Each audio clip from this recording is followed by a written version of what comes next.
Una manera de mentir es por medio de las falsificaciones. No sé si alguna vez les haya tocado recibir un billete falsificado, y pues cuando uno lo recibe sabe que perdió ese dinero. Lo que tiene que hacer es romperlo, que es lo que sería correcto, o tratar de dárselo a alguien para que él sufra la pérdida, ¿no? Sería, ¿no? Pero a veces se falsifican muchas cosas. Se falsifican los perfumes, se falsifican las obras de arte, y para distinguir si una obra de arte es falsificada o no, pues a veces solamente un experto puede decirlo.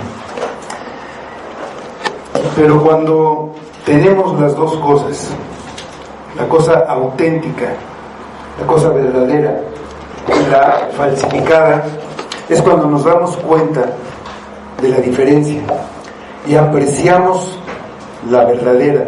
Es muy valiosa, es genuina, tiene valor, sirve. Digamos que la falsificada, pues en el menor de los casos es chafa, no sirve, no tiene calidad, y a veces hasta es dañina. También falsifican las medicinas, y si nos tomamos una medicina falsificada, pues hasta podemos morir. Hemos estado vimos la semana pasada, la falsa religión, como le llamaban los escribas, los fariseos, y vamos a ver el gran contraste que hay con la religión verdadera. Como decía, la manera como podemos distinguir es teniendo el auténtico, el falsificado, compararlos, y vamos a ver la gran diferencia que existe. Vamos al Evangelio de Marcos, siguiendo con nuestro estudio de este Evangelio, capítulo 12. Vamos a los versículos 41 a 44.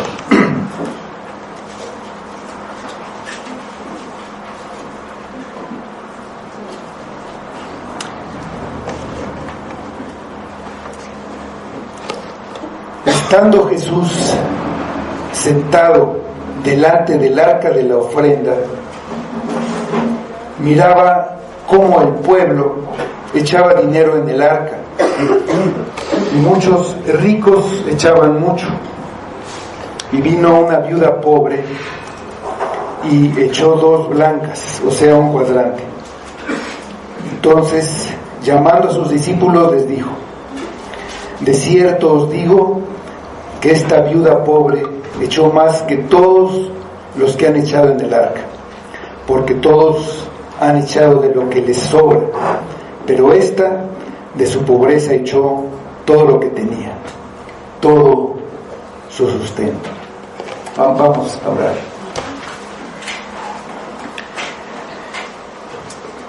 Señor, te damos muchas gracias por tu palabra, por lo que tú nos enseñas a través de ella, porque por ella podemos hacer este contraste entre la religión falsa y la religión verdadera, y pues poner nuestros ojos en Cristo, que nos enseña todo esto, pero que sobre todo Él hizo la obra de la religión verdadera, que nos da salvación, que nos limpia de nuestros pecados, y que pues por ella podemos conocer esta verdad, podemos conocerte a ti, tu gracia y tu misericordia las podemos ver, y te pedimos tu obra en cada uno de nosotros, pedimos tu Espíritu entre nosotros, porque sin ese Espíritu de nada sirve todo lo que se haga y lo que se diga. Pero ayúdanos tú, Padre, tú sabes nuestra necesidad, nuestra condición, y también pues que nos des la fe que no tenemos, que necesitamos, y que todo sea para tu gloria. Lo pedimos por Cristo. Amén. La confrontación entre Jesús y los líderes religiosos de Israel había llegado a su punto más alto.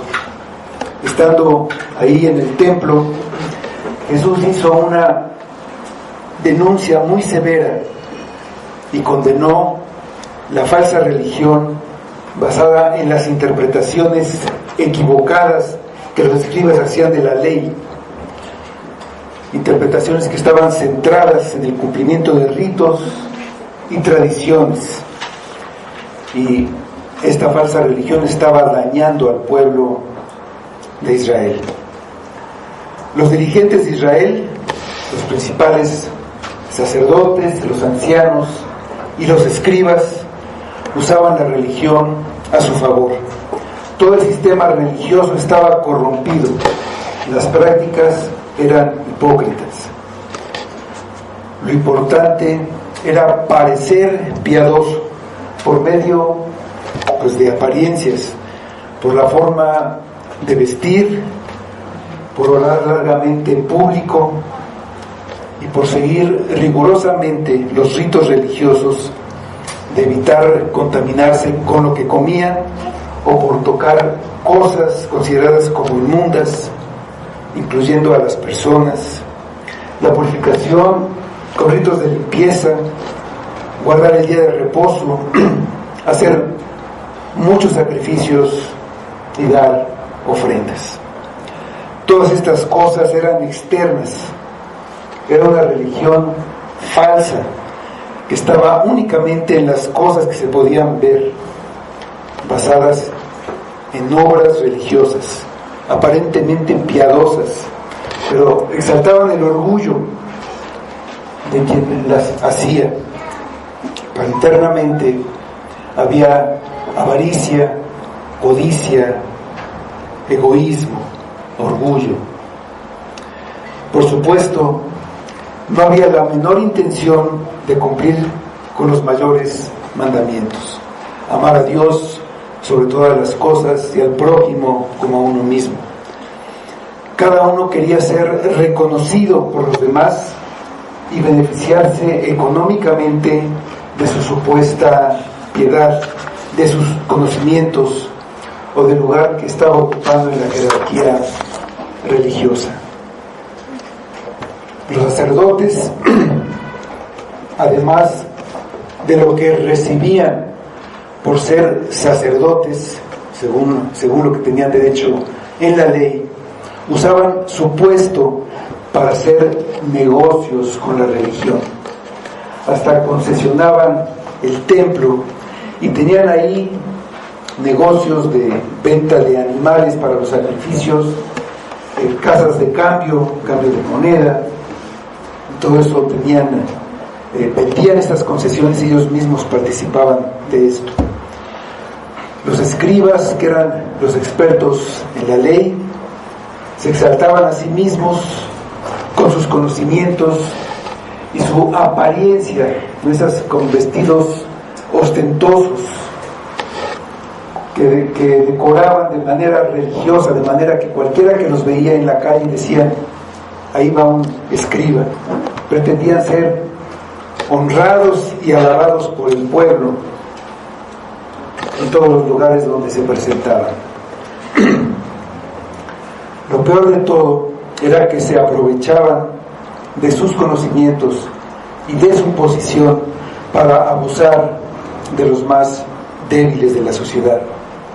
Despojaban a las viudas de sus propiedades, de sus herencias. Literalmente dice el pasaje que devoraban las casas de las viudas, y de acuerdo a su conducta hipócrita se ponían a orar en voz alta largas oraciones con las que pretendían justificar sus acciones. Los que debían guiar, cuidar y enseñar al pueblo los llevaban a seguir sus mismos pasos, los desviaban para que ellos también tuvieran un comportamiento hipócrita. ¿Cómo lo hacían? Los menospreciaban y eran muy exigentes con los detalles de los ritos. Exigían que se cumpliera hasta lo más mínimo, y de esta manera evitaban que conocieran verdaderamente a Dios para que lo siguieran a ellos, manteniendo de esa manera sus ilegítimos privilegios y que se siguiera alimentando su orgullo, pensando que lo merecían todo porque ellos sabían, ellos decidían lo que estaba bien y que eran mejores que los demás. El pueblo aceptaba sus doctrinas porque venían de los expertos y estudiosos de las Escrituras y querían aparentar esa falsa santidad de obras que les enseñaban, pues siguiendo esas obras religiosas. Seguían a sus falsos maestros en el camino hacia el infierno. Jesús terminó su condena con la advertencia de que los que estaban interpretando mal, enseñando mal, aprovechándose de las viudas y haciendo oraciones largas en público para justificarse y para que los vieran a ellos haciendo esto, recibirían mayor condenación. Tenemos primero que Jesús observa. Primer punto, Jesús observa en el versículo 41.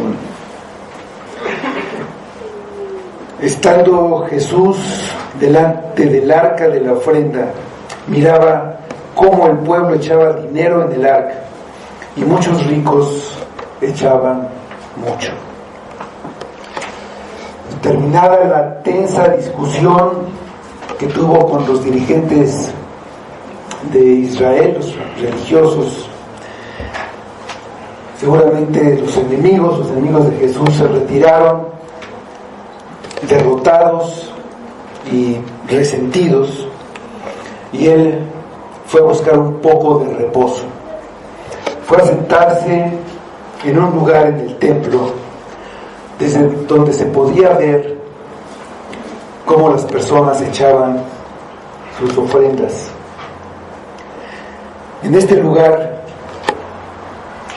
seguramente estaba en un lugar llamado el atrio de las mujeres.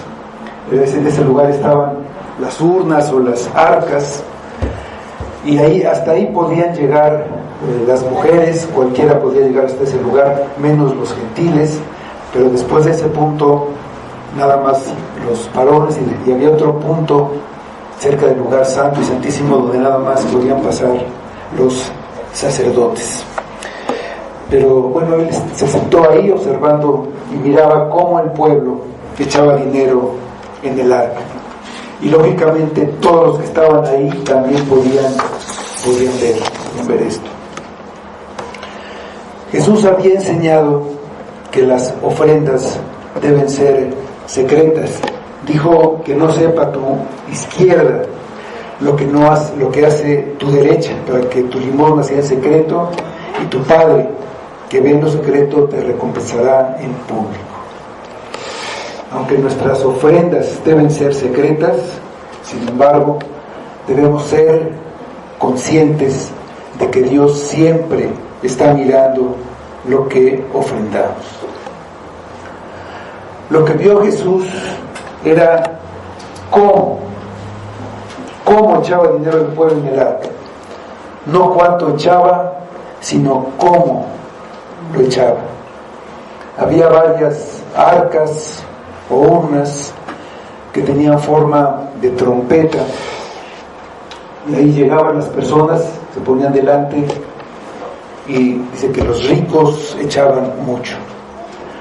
Sabemos por Mateo, como nos cuenta en su evangelio, que algunos ricos hacían sonar una trompeta antes de que ellos llegaran, antes de echar su dinero, para llamar la atención y que todos supieran que estaban ofrendando, y entonces ser alabados por los hombres. Jesús los llamó hipócritas y dijo que esa alabanza de los hombres era su recompensa. Eso era todo lo que obtendría. Otros llamaban la atención llegando con costales llenos de dinero. Traían a varios sirvientes suyos trayendo costales llenos de monedas de pequeña denominación, y los vaciaban en la urna y producían un sonido al caer el chorro de monedas. Llamaban la atención, dando la impresión de que habían dado una gran cantidad. Ese era el efecto que buscaban. Cuando oían este ruido de las monedas, pues todos volteaban a ver. Para hacer eso cambiaban monedas de denominación alta por pequeñas monedas para que hicieran más ruido. Jesús observaba cuidadosamente cómo la gente echaba dinero dentro de las urnas, y en un sentido lo sigue haciendo, porque ante Él daremos cuenta de lo que dimos o de lo que no dimos, pero de hecho daremos cuenta de todo lo que hicimos. Dice Hebreos 4:13, porque va a haber un tiempo de juicio y Él va a ser el juez. Dice Hebreos 4:13, y no hay cosa creada que no sea manifiesta en su presencia. Antes bien, todas las cosas están desnudas y abiertas a los ojos de aquel a quien tenemos que dar cuenta. Cada urna estaba marcada para que la gente supiera a qué se dedicaría el dinero echado en esa urna.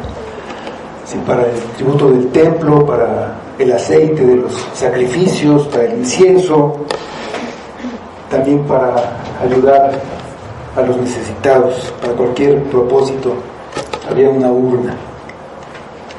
Muchos ricos echaban grandes cantidades, y los judíos, como pueblo, como nación, como cultura, tenían la idea de que los ricos estaban en una posición ventajosa para entrar en el reino de los cielos.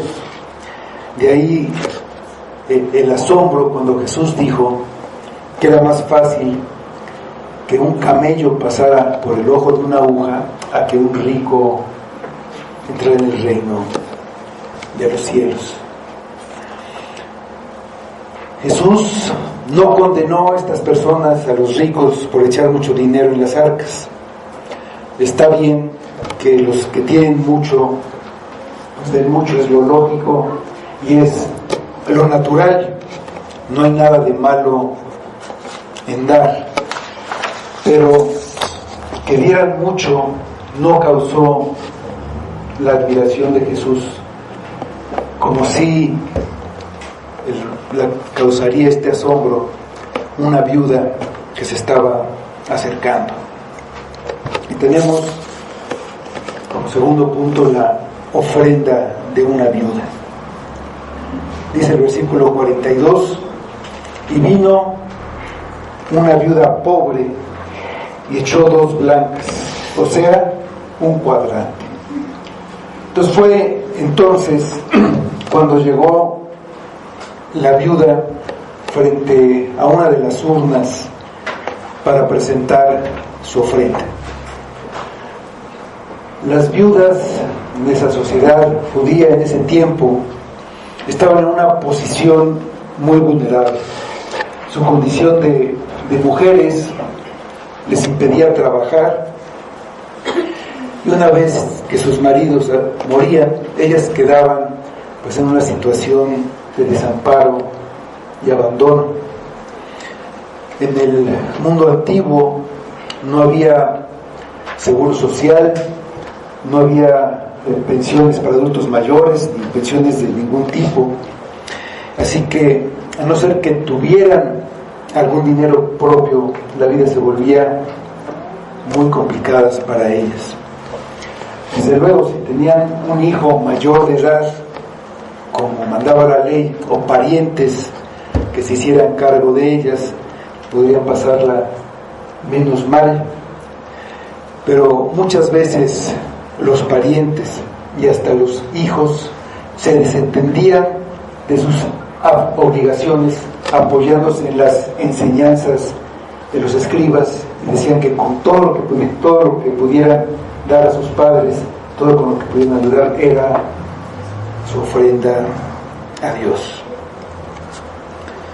Pero aún teniendo propiedades, dinero o alguna fuente de ingresos, frecuentemente eran víctimas de hombres sin escrúpulos que las engañaban y les robaban, como hacían los escribas que mencionamos anteriormente. De manera que las viudas dependían de la misericordia de la gente. El Antiguo Testamento contiene varios mandamientos para que se cuidara de ellas, como por ejemplo las espigas que se dejaban sin recoger en los campos durante la siega, precisamente con ese fin, para que las recogieran ellas. Dios es el padre de huérfanos y defensor de las viudas. Están bajo su cuidado especial. Hay varios pasajes en el Antiguo Testamento que afirman esto. En el Nuevo Testamento hay mandamientos de cómo los creyentes, de cómo la iglesia debe tratar a las viudas. Por ejemplo, ahí en 1 Timoteo capítulo 5 está todo esto que dice acerca de las viudas. Pero el hecho es que la condición de las viudas en general era muy difícil y digna de lástima. Pero esto no deja de tener su lado positivo, ya que como resultado de su necesidad y desamparo, muchas eran llevadas a una mayor cercanía y dependencia de Dios y a tener una vida de oración, mucho más que cualquiera de nosotros. Cuando hay esas situaciones de mucha desesperanza, de mucho dolor, de mucho sufrimiento, sale lo que hay adentro de nosotros.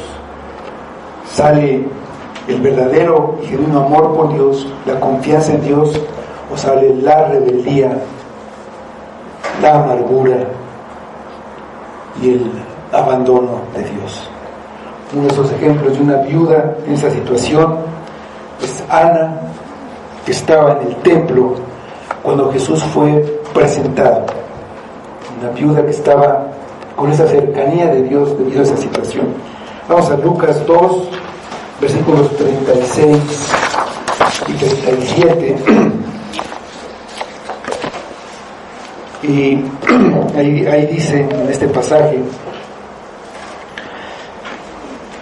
estaba también allí Ana, profetisa, hija de Fanuel, de la tribu de Aser, de edad muy avanzada, pues había vivido con su marido 7 años desde su virginidad, y era viuda hacía 84 años, y no se apartaba del templo, sirviendo de noche y de día con ayunos y oraciones. Y mientras Jesús observaba, se acercó a la urna una viuda. Quizás su manera de vestir delataba su pobreza, dice que era una viuda muy pobre, y el hecho de que fuera sola indicaba pues que estaba sola. Una mujer generalmente no iba sola, iba con su marido o con algún familiar, y ella iba completamente sola, indicaba su condición de viuda. Y echó 2 blancas. Eran 2 monedas de cobre muy pequeñas, de muy poco valor. Eran las de menor denominación que había. Así que era un cuadrante, significa un cuarto, era una fracción. Se puede pensar que era una fracción de un denario, aunque quizá pudiera haber una moneda más pequeña, pero el denario era la moneda para pagar el salario de un día de un jornalero por su trabajo. Es difícil dar una equivalencia precisa a esta época, pero era muy poco, eran unos cuantos pesos. Las pequeñas monedas que echó la viuda, además de pequeñas, eran muy delgadas y muy livianas, por lo que al caer dentro de la urna casi no hacían ruido. Prácticamente nadie se daría cuenta de que la viuda había ofrendado. En cuanto a la cantidad de dinero en términos humanos, lo que la viuda dio era insignificante. Seguramente para todas las personas que estaban ahí, la ofrenda de la mujer pasó desapercibida y para ellos no tenía la menor importancia. Pero Jesús no midió con términos humanos, sino divinos, y para él fue una contribución muy valiosa. Dios no necesita el valor material de lo que se le da, porque Él es el dueño de todo lo que existe, absolutamente todo, pero puede hacer grandes cosas, grandes obras, con pequeños recursos que alguien pone en sus manos. Por eso son más valiosos los actos humildes de hermanos sencillos que las grandes contribuciones de la abundancia de otros. El principio en el reino de Dios es que el primero, el que más aporta, el que más da, es el que se pone al último y es el servidor de todos. Tenemos después la evaluación de la ofrenda en los versículos 43 y 44.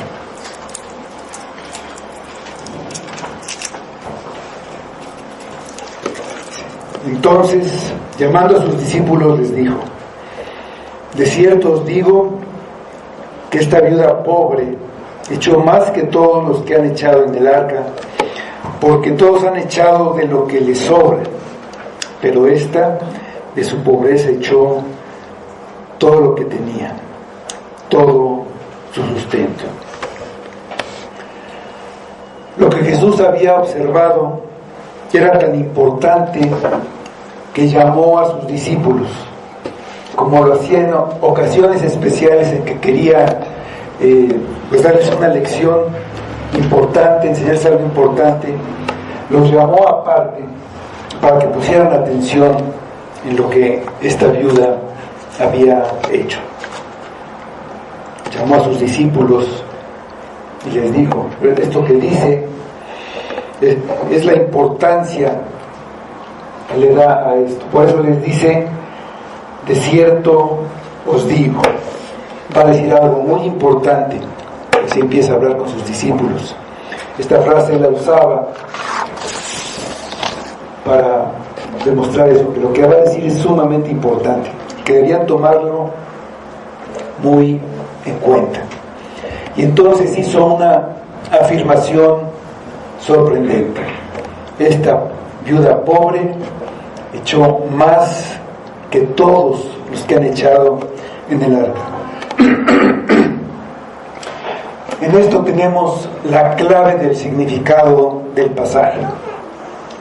Algunos han dicho que la enseñanza es la forma en que el sistema religioso judío corrompido llegaba al extremo de exprimir hasta el último centavo de las viudas. Según esta interpretación, la viuda no es la heroína de la historia, sino la víctima. Los ricos dieron lo que les sobraba, ella dio todo su sustento.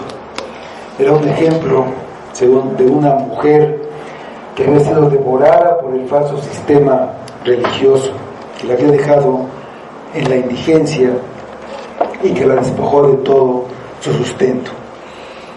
Y entonces dicen que así Jesús no vio un modelo de generosidad para los creyentes, sino que él estaba enojado con el sistema religioso que quitó a la viuda hasta lo último que tenía. Es verdad que antes de este pasaje se habla de juicio contra los religiosos orgullosos, y también el siguiente pasaje el tema es el juicio, pero en este pasaje se ve que Jesús alaba a la viuda y hace que sus discípulos pongan atención en la actitud que ella tuvo al dar. Lo importante era cómo dio. Lo que Jesús estaba observando era cómo el pueblo echaba el dinero en el arca. Él no ponía atención en el valor del donativo ni en la cantidad, sino en el corazón y la actitud interna con la que se da. Lo primero que vemos es que la viuda ofrendó todo lo que tenía. En la ley no hay ninguna disposición que exigiera eso, y el pasaje no enseña que se debe dar todo lo que se tiene. La enseñanza no es que debemos dar todo lo que tenemos. No es un ejemplo, no es una obligación, sino simplemente refleja el corazón de esta viuda en particular. En otra parte de la Escritura, cuando Zaqueo fue salvado por el Señor, dice que Zaqueo, profundamente agradecido, dio la mitad de sus bienes a los pobres. Dio la mitad, no dio todo. La viuda dio todo lo que tenía de manera voluntaria, no por obligación, no por presión de nadie. Fue así como Pablo dijo a los creyentes de Corintio que hicieran. En 2 Corintios capítulo 9, en la segunda parte del versículo 5, dice: como de generosidad y no como exigencia nuestra. Y en los versículos 7 y 8 dice: cada uno dé como propuso en su corazón, no con tristeza ni por necesidad, porque Dios ama al dador alegre, y poderoso es Dios para hacer que abunde en vosotros toda gracia, a fin de que teniendo siempre todas las cosas lo suficiente, abundéis para toda buena obra. Dios mira el corazón del que está dando, porque en eso se refleja lo que hay en ese corazón. Si ama a Dios sobre todas las cosas, su ofrenda será todo su ser. Dios ocupa el primer lugar y todo lo demás no tiene ningún valor. El hecho de que la viuda entregara todo lo que tenía, todo su sustento, indica que confiaba y dependía completamente de Dios. Esa ofrenda demostraba su fe. Estaba diciendo con hechos: Dios mío, toma mi vida, todo lo que tengo, porque todo depende de ti. Tú me sustentas, tú me alimentas, tú me provees. Solo quiero darte todo lo que soy. Es significativo que la viuda haya echado 2 blancas. Podía haber dado una y conservado otra para comprar algo de comer, pero ella sabía que confiando en Dios nada le faltaría, y lo sacrificó todo, lo dio todo. La idea en el sacrificio que se llamaba de holocausto es que se daba todo, todo se consumía, quiere decir todo quemado, no se podía reclamar nada. En otros sacrificios el que daba el animal reclamaba una parte para comer, una parte que daba para el sacerdote, reclamaba la piel, pero en el holocausto todo se quemaba, todo se ofrecía a Dios.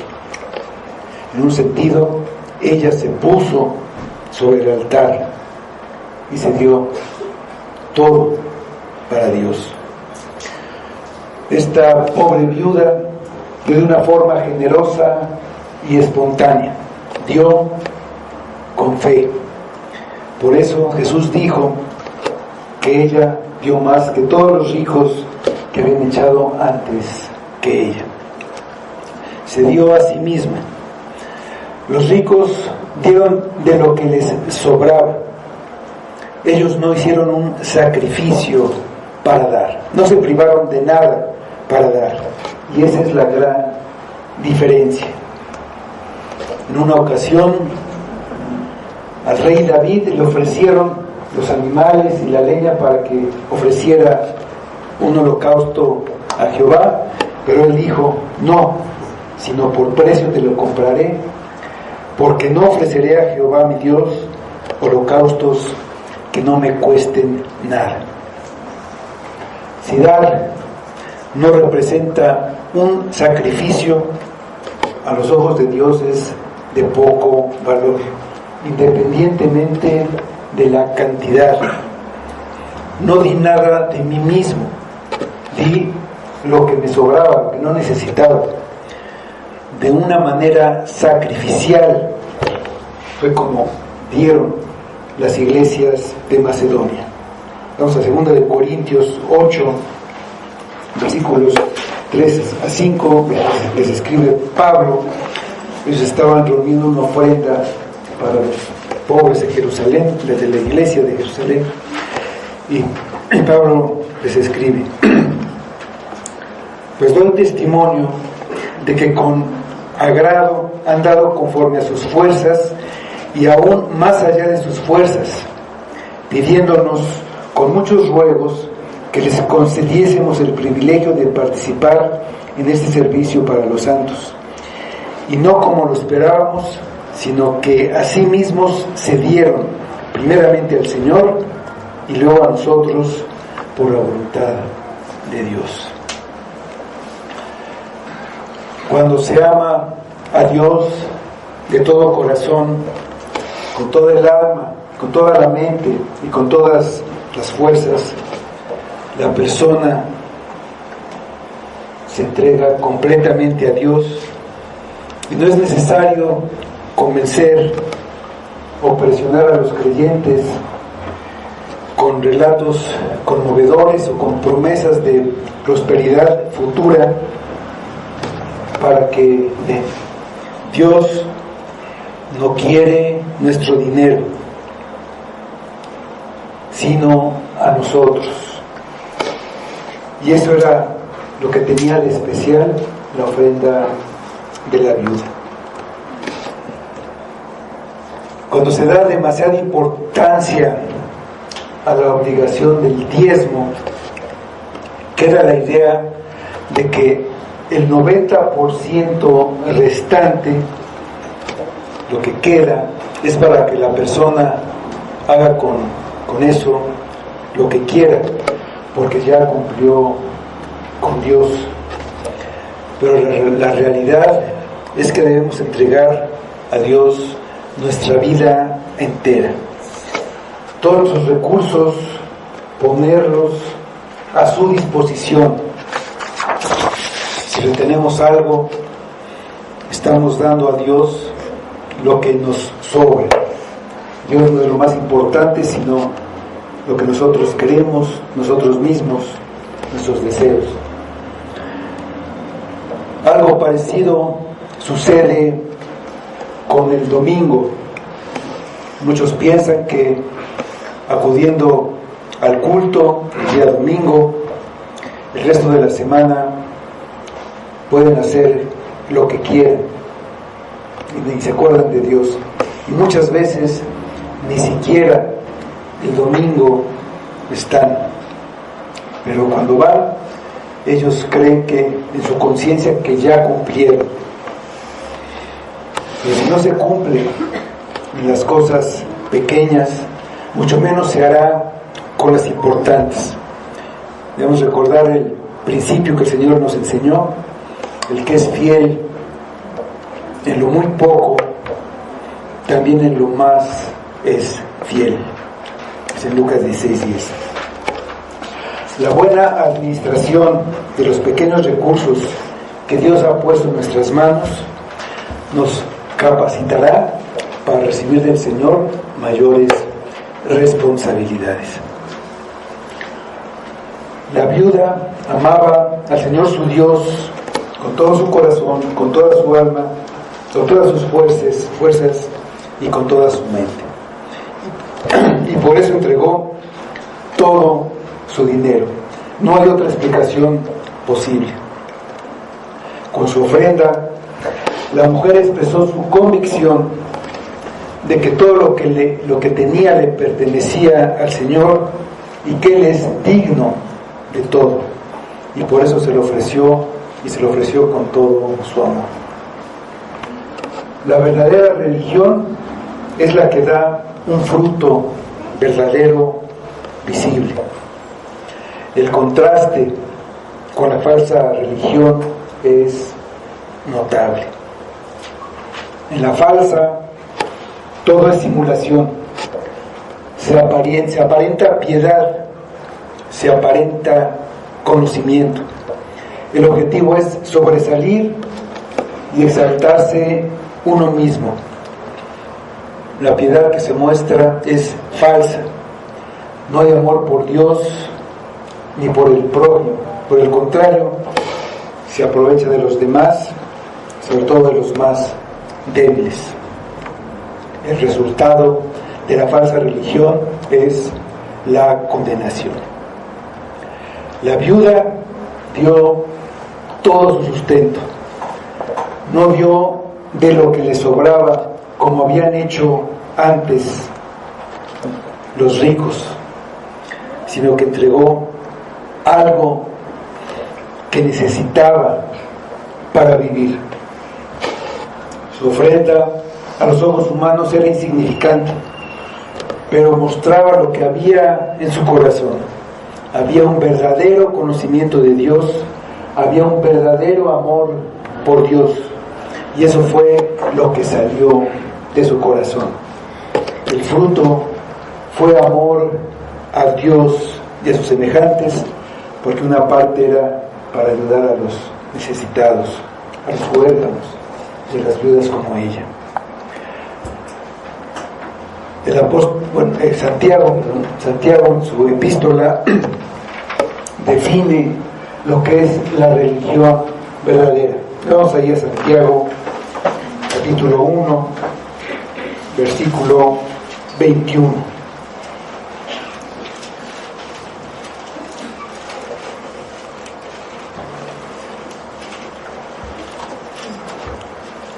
Dice ahí Santiago: la religión pura y sin mácula delante de Dios el Padre es esta: visitar a los huérfanos y a las viudas en sus tribulaciones y guardarse sin mancha del mundo.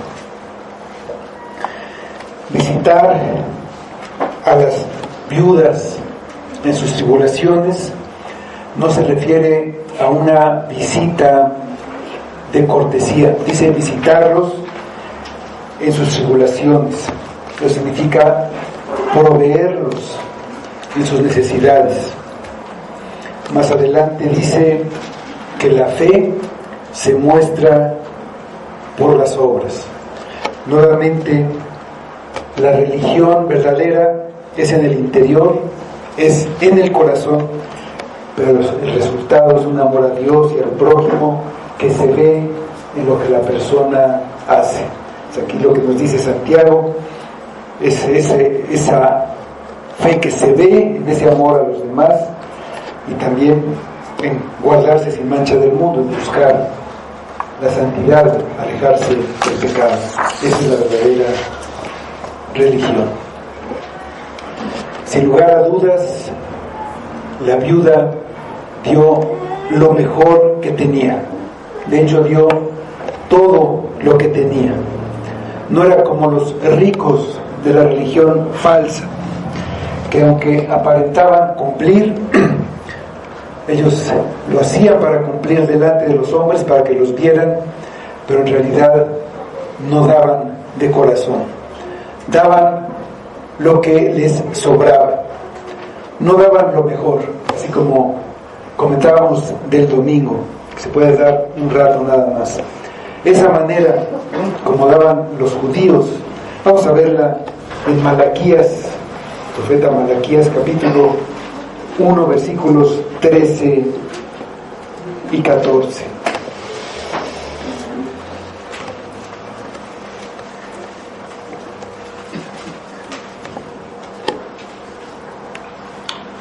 Dice Malaquías 1, 13 y 14: habéis además dicho: oh, qué fastidio es esto, y me despreciáis, dice Jehová de los ejércitos, y trajisteis lo hurtado, o cojo, o enfermo, y presentasteis ofrenda. ¿Aceptaré yo esto de vuestra mano? Dice Jehová. Maldito el que engaña, el que teniendo machos en su rebaño, promete y sacrifica a Jehová lo dañado. Porque yo soy gran rey, dice Jehová de los ejércitos, y mi nombre es temible entre las naciones. Algunos pudieran pensar que la viuda era insensata por no hacer una previsión para el futuro, y además porque al ofrendar lo que tenía, ofrendarlo todo, estaba poniendo en peligro no solo su ya deteriorada economía, sino su propia vida. Para una mente racionalista, una mente realista, podríamos llamar, esa es la realidad, es la verdad. Pero la viuda era una mujer que confiaba y dependía absolutamente de Dios y de la provisión divina. Vivía por fe, lo que requiere conocer y confiar en Dios. Solo así se puede ser libre del temor que tenemos muchos de perder lo que necesitamos para vivir o de no tenerlo. Tenemos ese miedo, porque en el mundo lo que da seguridad es el dinero que se tiene. Pero la verdadera religión es poner a Dios en el primer lugar de nuestras vidas. Dice Mateo 6:33: mas buscar primeramente el reino de Dios y su justicia, y todas estas cosas os serán añadidas. La religión falsa es esencialmente una lista de reglas que una persona debe seguir sin fallar, y son rituales, ofrendas y sacrificios que se deben observar para ser considerados justos ante Dios. Esto promueve el orgullo, porque la persona se esfuerza y puede jactarse de sus logros. Yo hice, yo cumplí. Tome en cuenta todo lo que hizo. Yo hice todo lo que debía hacer, tengo méritos, por lo tanto merezco que Dios me recompense, merezco la salvación, me la gané. La verdadera religión es una relación personal con Dios. Tanto la falsa como la verdadera sostienen que de alguna manera la humanidad está separada de Dios por el pecado y que necesita ser reconciliada con Él. La falsa pretende resolver el problema con el cumplimiento de reglas y rituales. La verdadera resuelve el problema mediante el reconocimiento de que solo Dios puede resolver esta separación y que Él de hecho ya lo ha hecho. Todos hemos pecado y por lo tanto todos somos culpables. Todos estamos separados de Dios.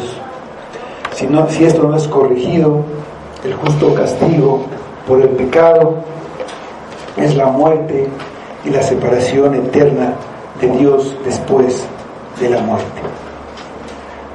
Dios vino en la persona de Jesucristo, quien murió en nuestro lugar, tomando el castigo que todos merecemos, y resucitando de entre los muertos para demostrar que su muerte fue un sacrificio suficiente.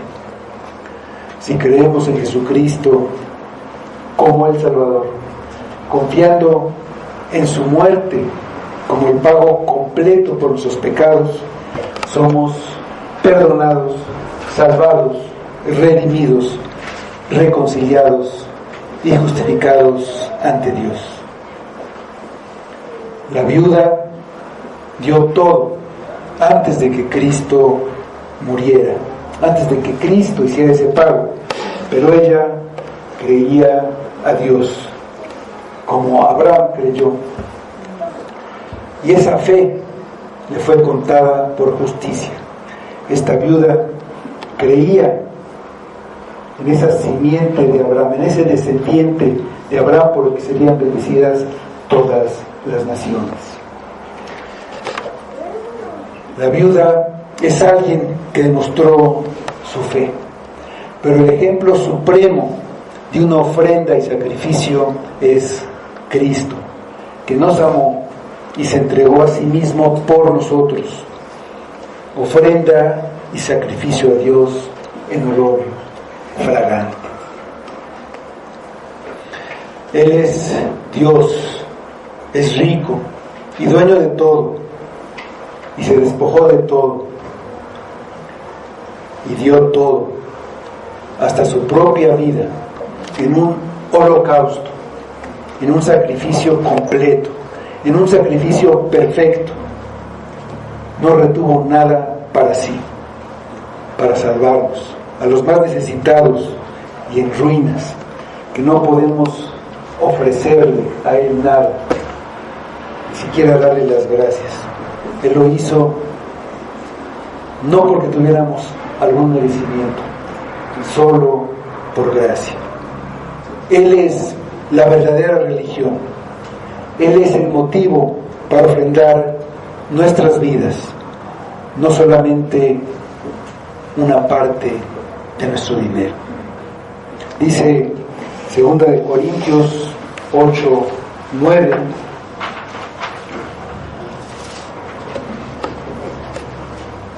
porque ya conocéis la gracia de nuestro Señor Jesucristo, que por amor a vosotros se hizo pobre, siendo rico, para que vosotros con su pobreza fueseis enriquecidos.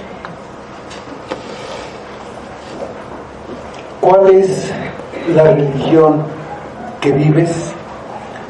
No la que dices, no la que crees que vives, sino cuál es la religión que vives, la falsa religión o la verdadera.